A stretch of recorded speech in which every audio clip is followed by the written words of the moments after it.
बिस्मिल्लाहिर्रहमानिर्रहीम। अस्सलाम वालेकुम डियर स्टूडेंट्स।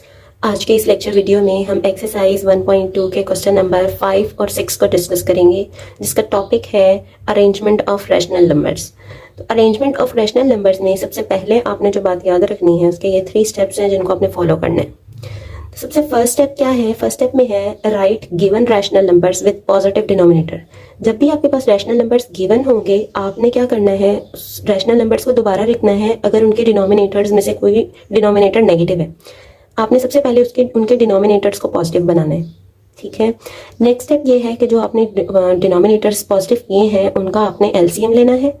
और थर्ड स्टेप ये है कि उनके हर डिनोमिनेटर को वो नंबर बनाना है जो एलसीएम में हमें मिला है, यानी एलसीएम को ही एज अ कॉमन डिनोमिनेटर हमने बनाना है। तो ये सब हम काम कैसे करेंगे, इसके लिए हम एक्सरसाइज 1.2 के क्वेश्चन नंबर 5 को सबसे पहले देखते हैं, जिसमें है हमारे पास 6/7, 13/14, -9/7 और 13/-14। इसमें देखें, हमने इस सबसे फर्स्ट स्टेप ये है कि हमने क्या करना है, अपनी रैशनल नंबर्स को दोबारा लिखना है लेकिन पॉजिटिव डिनोमिनेटर के साथ। तो देखें, इस फ्रैक्शन का डिनोमिनेटर पॉजिटिव है, इसका भी पॉजिटिव है, इसका भी पॉजिटिव है, लेकिन यहाँ नेगेटिव है। तो इसका डिनोमिनेटर पॉजिटिव करने के लिए हमने इसको क्या कर देना है, इसको ऊपर शिफ्ट कर देना है। तो यहाँ इस रैशनल नंबर्स को इन रैशनल नंबर्स को दोबारा लिखेंगे। 6/7, 3/14, -9/7 एंड 13/-14। क्या किया है मैंने, ये नेगेटिव साइन जो है मैंने ऊपर शिफ्ट कर दिया है, ठीक है। नेक्स्ट स्टेप क्या करेंगे, हम इनके एलसीएम लेंगे जितने भी डिनोमिनेटर्स थे। नेक्स्ट स्टेप ये था हमारा कि हमने सबसे पहले इनके डिनोमिनेटर्स पहले पॉजिटिव कर दिए। अब नेक्स्ट स्टेप ये है कि इनके डिनोमिनेटर्स का हमने क्या लेना है, एलसीएम लेना है। तो एलसीएम के लिए मैं करूंगी 7, 14, 7 और फिर 14, यानी जितने भी डिनोमिनेटर से मैंने सारे लिख लिया। अब इनका हम एलसीएम ले रहे हैं। 7 से क्या लेते हैं, 7 1 7, 7 2 14, 7 1 7, 7 2 14।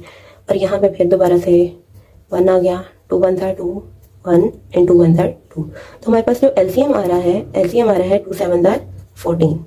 अब क्या है कि मुझे हर टर्म, यानी जो डिनोमिनेटर है, जो एलसीएम आया है, मुझे हर डिनोमिनेटर जो है वो 14 बनाना है।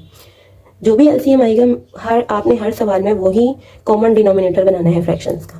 तो इसके लिए हम क्या करें, अब देखें यहाँ पे है मेरे पास 6/7 है, ठीक है। अब 7 को किससे मल्टीप्लाई किया जाए कि हमारे पास 14 आ जाए। सोचे जरा, 7 को किससे मल्टीप्लाई किया जा सकता है कि हमारे पास 14 आ सकता है। 7 को हम 2 से मल्टीप्लाई करें तो हमारे पास 14 आ सकता है। अब जो काम आपने नीचे किया है ना, यानी डिनोमिनेटर को आपने 2 से मल्टीप्लाई किया है, वही काम आपने क्या करना है, ऊपर भी करना है, ठीक है। यानी हमने यहाँ पे क्या बनाना था, 7 की जगह 14 बनाना था। तो 14 बनाने के लिए हमने क्या किया, 2 से इसको ज़रब दी। और 2 से ज़रब मैंने नीचे तो दी है, लेकिन मुझे ऊपर भी ज़रब देनी पड़नी है, ठीक है। बिल्कुल इसी तरह हमारे पास है 3/14 वाली फ्रैक्शन। अब ये तो ऑलरेडी 14 है, ठीक है, तो इसलिए इसको मैं क्या किससे ज़रब दूंगी, 1 से, या इसको आप एज इट इज़ भी रहने दे सकते, 3/14 भी रहने दे सकते। नेक्स्ट वाली फ्रैक्शन फिर है -9/7। अब फिर दोबारा से 7 आ गया। इस 7 को 14 बनाने के लिए हम किससे ज़रब देंगे, 7 को 14 बनाने के लिए हम 2 से मल्टीप्लाई करेंगे। तो मैंने 2 से मल्टीप्लाई किया, जो काम मैंने नीचे किया वही काम मुझे न्यूमरेटर में भी करना पड़ेगा, यानी डिनोमिनेटर में जो काम किया है वही काम न्यूमरेटर में करेंगे। तो नेक्स्ट फ्रैक्शन है हमारे पास -13/14। अब -13/14 है, 14 ऑलरेडी है, तो इसको 1 से मल्टीप्लाई करेंगे। जो काम नीचे किया है वही काम हमने ऊपर करना है। अब इसको देखें तो ये आ रहा है हमारे पास 12/14, और ये आ रहा है 3/14, और यहाँ पे आ रहा है -18/14, और यहाँ आ रहा है -13/14। हमने क्या करना था, इनको असेंडिंग और डिसेंडिंग ऑर्डर में अरेंज करना था। तो असेंडिंग और डिसेंडिंग ऑर्डर में हमें पता है, असेंडिंग ऑर्डर में हम इसको लिखते हैं छोटे से बड़े की तरफ। असेंडिंग में हम लिखेंगे छोटे से बड़े की तरफ। तो अभी हमने देखे सारी फ्रैक्शंस जो है ना, ये हमारे पास कौन सी आ गई हैं, लाइक फ्रैक्शंस आ गई। मैंने लास्ट वीडियो में भी बताया था हमारे पास लाइक फ्रैक्शन कौन सी होती है, जिनके डिनोमिनेटर्स सेम होते हैं। अब देखिए, ये सारी फ्रैक्शंस जो हैं इनके डिनोमिनेटर सेम है, इट्स मीन ये सारी फ्रैक्शंस क्या हैं, लाइक फ्रैक्शंस हैं। अब हमने सिर्फ इनके न्यूमरेटर्स को कंपेयर करना है। अब न्यूमरेटर्स को देखें, सबसे छोटा न्यूमरेटर कौन सा है। तो सबसे छोटा न्यूमरेटर आप खुद बताएं, यहाँ पे -18 नजर आ रहा है, क्योंकि नेगेटिव में जो वैल्यू बड़ी होती है वो छोटी होती है। इसका मतलब -18/14 जो है ना, वो सबसे छोटी फ्रैक्शन है। उसके बाद जो है वो हमारे पास -18 से बड़ी फ्रैक्शन कौन सी है, -18 से बड़ी हमारे पास -13/14 फ्रैक्शन है, वो बड़ी है। बिल्कुल इसी तरह हमारे पास -13 से बड़ी फ्रैक्शन जो है वो है 3/14। तो 3/14, बल्कि आप ऐसा करें, ये ग्रेटर का सिंबल लगाते जाएंगे। ये छोटी है, इसके बाद ये इससे बड़ी है, नेक्स्ट में हमारे पास कौन बड़ा है, 3/14 बड़ा है, और 3/14 से कौन बड़ा है, 3/14 से बड़ा है 12/14। ठीक है, अभी आपने ये सारी फ्रैक्शंस हमने अरेंज करके लिख ली। हमने इनको अरेंज किया किसमें, असेंडिंग ऑर्डर में। असेंडिंग ऑर्डर में अरेंज हमने कैसे किया है, -18/14 हमारे पास सबसे छोटा था, वो हमने सबसे पहले लिखा, फिर 13/14 उससे बड़ा था, वो उसके बाद लिखा, फिर उसके बाद 13/14 से 3/14 बड़ा है, और 3/14 से हमारे पास बड़ा है 12/14। अब इनके रिस्पेक्ट में जो हमारी फ्रैक्शंस थी ना, वो हमने यहाँ लिखनी, यानी हमने आंसर जो है वो हमने इन फ्रैक्शंस में नहीं देना, हमने आंसर तो अपनी इन फ्रैक्शंस में ही देना है। तो आपने देखना है कि 18 इस वाले स्टेप में 18/14 वाली फ्रैक्शन कौन सी थी, हमारी तीसरी फ्रैक्शन जो थी वो 18/14 वाली थी। तो इसका मतलब है यहाँ से चले और ऊपर ये वाली फ्रैक्शन, तो 18/14 की जगह हमने लिखा यहाँ पे -9/7। क्या करना है हमने, जब इनको अरेंज कर दिया तो अरेंज करने से पहले हमने जहाँ पे हमने डिनोमिनेटर सेम किए थे वहां देखा 18/14 कौन सी वाली फ्रैक्शन थी, जो हमारी ओरिजिनल फ्रैक्शन थी। ओरिजिनल फ्रैक्शन थी हमारी -9/7, तो हमने 18/14 की जगह लिखा -9/7 लेस देन, -9/7 लेस देन है किससे, अब देखें -13/14। अब इसमें चेक करें -13/14 वाली फ्रैक्शन कौन सी, -13/14 वाली फ्रैक्शन है हमारे पास 13/14 ये वाली। ठीक है, आपने यही वाली फ्रैक्शन जो ओरिजिनल फ्रैक्शन है वो हमने लिखनी है 13/-14। ठीक है, उसके बाद फिर हमने 3/14, अब हमारी नेक्स्ट जो फ्रैक्शन थी यहाँ ढूंढे, 3/14 ये था। 3/14 के रिस्पेक्ट में जो हमारी फ्रैक्शन थी वो क्या थी, 3/14 ही थी, तो हमने ये लिख दी 3/14। और हमारे पास लास्ट फ्रैक्शन क्या है, 12/14। अब इसमें देखें 12/14 वाली फ्रैक्शन कौन सी है, तो हमें 12/14 वाली फ्रैक्शन जो है वो फर्स्ट वाली फ्रैक्शन मिल रही है हमारी। तो ये हमारा आंसर आ गया, जिसमें हमने क्या किया है, ये जो रैशनल नंबर्स थे इनको हमने किसमें अरेंज किया है, असेंडिंग ऑर्डर में। किसमें अरेंज किया है, असेंडिंग ऑर्डर में। अगर मैंने इसको असेंडिंग ऑर्डर में अरेंज कर लिया है तो उसी का डिसेंडिंग ऑर्डर कैसे लिख सकते हैं कि ये वाली फ्रैक्शन पहले, ये बाद में, ये उसके बाद में, और ये वाली सबसे बाद में। ठीक है, यानी डिसेंडिंग में हम उल्टा लिख देंगे इनको। ठीक है, अब नेक्स्ट क्वेश्चन है हमारा क्वेश्चन नंबर 6, और उसका पार्ट नंबर 3 करवा रही है मैं, जिसमें हमारे पास फ्रैक्शंस हैं 5/8, 13/24, 7/-12, 9/48। तो हमने इनको अरेंज करना है डिसेंडिंग ऑर्डर में। तो सबसे फर्स्ट पे जो हमारे पास स्टेप था वो ये था कि हमने क्या करना है, रैशनल नंबर्स को एक दफ़ा दोबारा लिखना है, और मतलब किस तरह लिखना है, पॉजिटिव डिनोमिनेटर्स के साथ लिखना है। तो सबसे फर्स्ट स्टेप में हमने लिखा कि 5/8 था, क्योंकि ये पॉजिटिव है तो इसको करने की जरूरत नहीं है। 13/24, यहाँ डिनोमिनेटर पॉजिटिव है, और यहाँ देखें हमारा डिनोमिनेटर जो है 12 नेगेटिव है, इसके साथ माइनस का साइन लगा। हमने क्या करना है, इसके माइनस साइन को शिफ्ट कर देना है ऊपर, 17 के साथ पहुंचा देना है। यहाँ पे आ जाएगा -17/12। फिर उसके बाद होता है 9/14। दरअसल ये जो हम माइनस शिफ्ट करते हैं ना, ये ऐसे ही नहीं है कि हम माइनस को डायरेक्टली ऊपर शिफ्ट कर देते हैं। ये दरअसल मैं एक स्टेप जो है वो छोड़वा के आपको डायरेक्टली करवा रही थी, जिसमें देखें अब ये 17/-12 है ना, मुझे इसके डिनोमिनेटर को पॉजिटिव करना है, तो क्या करूंगी मैं कि ऊपर और नीचे माइनस से मल्टीप्लाई कर देंगे, ऊपर भी और नीचे भी। इससे क्या होगा कि हमारा जो डिनोमिनेटर है वो क्या हो जाएगा, पॉजिटिव हो जाएगा। यानी माइनस माइनस हमारे पास हो जाएगा 12 प्लस का, और ये हमारे पास हो जाएगा -17। ठीक है, तो डायरेक्टली मैं बता रही हूँ आपको कि ये माइनस हमने क्या किया, ऊपर शिफ्ट कर दी। अब जब हमने फर्स्ट स्टेप अपना कंप्लीट कर लिया, जिसमें हमने डिनोमिनेटर को पॉजिटिव बना लिया। अब पॉजिटिव बनाने के बाद हमारे पास नेक्स्ट स्टेप था कि हमने इनका क्या लेना है, डिनोमिनेटर्स का एलसीएम लेना है। तो इसके एलसीएम लेते हैं हम, जिसमें है 8, 24, 12 और 48। तो सबसे पहले हम इसको 2 पे करते हैं। 2 4s are 8, 2 12s are, 2 6s are, 2 2s are and 2 4s are 8। फिर इसको 2 पे करेंगे। 2 2s are 4, 2 6s are 12, 2 3s are 6 और 2 12s are 24। फिर ये 2 पे जाएगा। 2 1s are 2, 2 3s are 6, 3 and 2 6s are 12। फिर 2 पे करेंगे। 2 3s are 6, 3 3 and 1, 3 1s are 3, 1s are 3, 1s are 3 और ये ऑलरेडी 1 है। अब क्या करेंगे, हम मल्टीप्लाई करेंगे, यानी एलसीएम निकालेंगे। 2 2s are 4, 4 2s are 8, 8 2s are 16 and 16 3s are। 16 को 3 से मल्टीप्लाई कर लें। 3 8s are, 3 6s are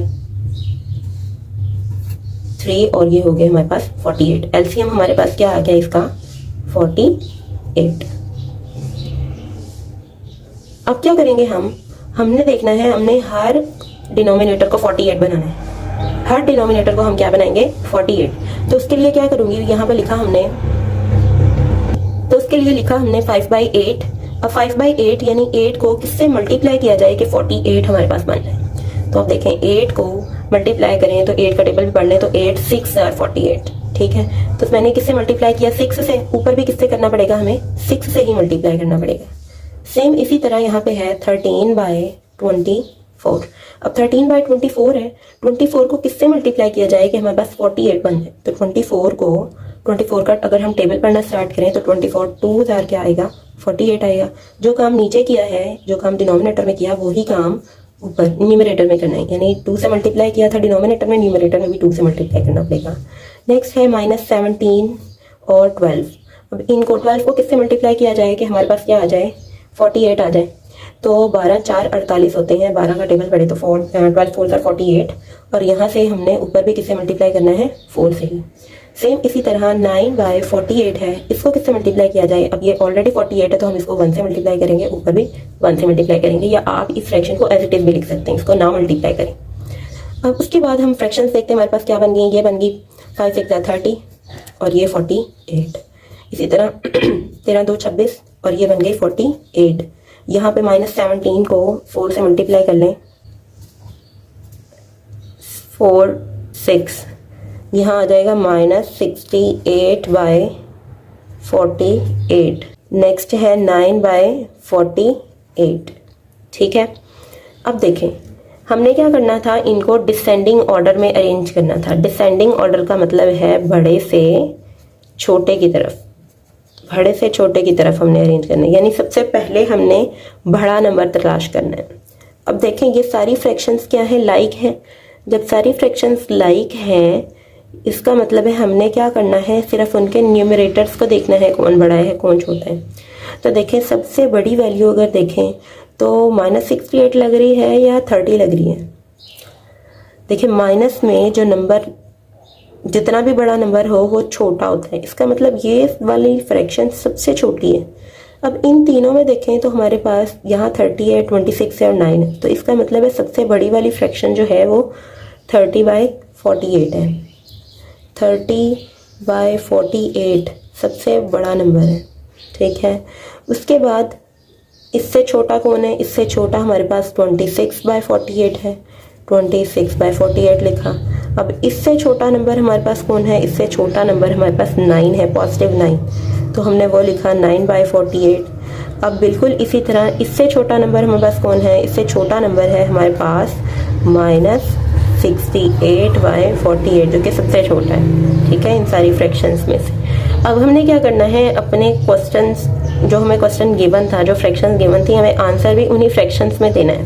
तो हम क्या करेंगे, जो हमने फ्रैक्शंस न्यू बनाई थी उनके रिस्पेक्ट में जो फ्रैक्शंस बन रही होंगी हम उनको देखेंगे।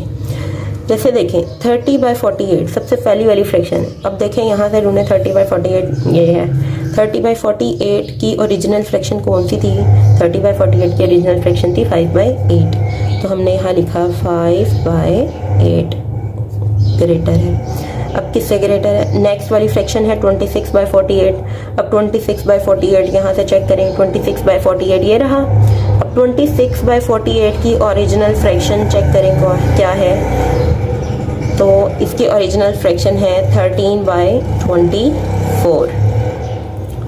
ठीक है, 26/48 की हमने क्या चेक की, हमने यहाँ से चेक किया था 26/48 कहाँ पे है, 26/48 ये मिला। अब इसकी ओरिजिनल फ्रैक्शन हम गए और यहाँ हमें 13/24 मिल गई, तो हमने वो लिखी। अब बिल्कुल इसी तरह नेक्स्ट है 9/48। अब इसमें ढूंढे 9/48 कहाँ पे है, तो 9/48 हमें यहाँ मिला। अब 9/48 की ओरिजिनल फ्रैक्शन ढूंढे तो वो क्या है, 9/48 ही है, वो हम एज इट इज लिख देंगे 9/48। बिल्कुल इसी तरह नेक्स्ट है -68/48। अब इसमें से हम तलाश करेंगे -68/48 कहाँ पे है, ये रहा। अब इसकी जो ओरिजिनल फ्रैक्शन थी वो हमें क्या मिली, 17/12। तो इस तरह हमने क्या किया है, क्वेश्चंस जो हमें रैशनल नंबर्स गिवन थे हमने इसको अरेंज कर लिया है किसमें, डिसेंडिंग ऑर्डर में। अब इसी तरह से इसी से रिलेटेड क्वेश्चंस आपने खुद करके देखने हैं क्वेश्चन नंबर 5 और 6 के। और अगर किसी भी क्वेश्चन में कोई भी आपको मसला होता है तो आप कमेंट सेक्शन में पूछ सकते हैं।